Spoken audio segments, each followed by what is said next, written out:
রাজধানী উন্নয়ন কর্তৃপক্ষ রাজুকের সাবেক চেয়ারম্যান মেজর জেনারেল অবসরপ্রাপ্ত মোহাম্মদ সিদ্দিকুর রহমান সরকার অসাধু উপায়ে অর্জিত ও তার জ্ঞাত আয়ের সাথে অসঙ্গতিপূর্ণ 36 কোটি 15 লাখ টাকার বেশি সম্পদ অর্জন, ভোগ দখলে রাখা এবং নিজ নামীয় এবং ব্যবসায়ী প্রতিষ্ঠানের নামে মোট 57টি ব্যাংক হিসাবের মাধ্যমে 177 কোটি টাকার বেশি সন্দেহজনক লেনদেনের অভিযোগ প্রাথমিক অনুসন্ধানে প্রমাণিত হয়। তার বিরুদ্ধে দুর্নীতি দমন কমিশন আইন 2004 এর সংশ্লিষ্ট ধারা, 1947 সালের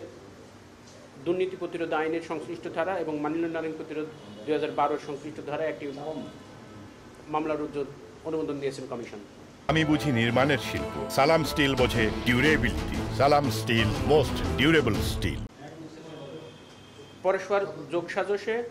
দায়িত্ব অবহেলা এবং অর্পিত ক্ষমতার অপব্যবহারের মাধ্যমে ঢাকা দক্ষিণ সিটি কর্পোরেশনের ডিজিটাল আধুনিকায়নের নামে এলইডি বিল বোর্ড স্থাপনায় অনিয়ম দুর্নীতির মাধ্যমে সরকারের মোট 25 কোটি 13 লাখ টাকার বেশি রাজস্ব ফাঁকি ও আত্মসাতের অপরাধে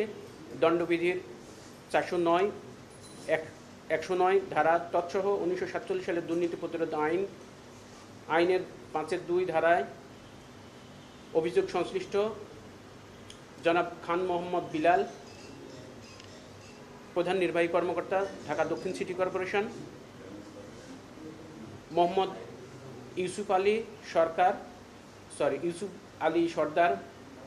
প্রাক্তন উপপ্রধান রাজস্ব কর্মকর্তা সহ মোট 6 জনের নামে আরেকটি মামলার অনুমোদন দিয়েছেন কমিশন।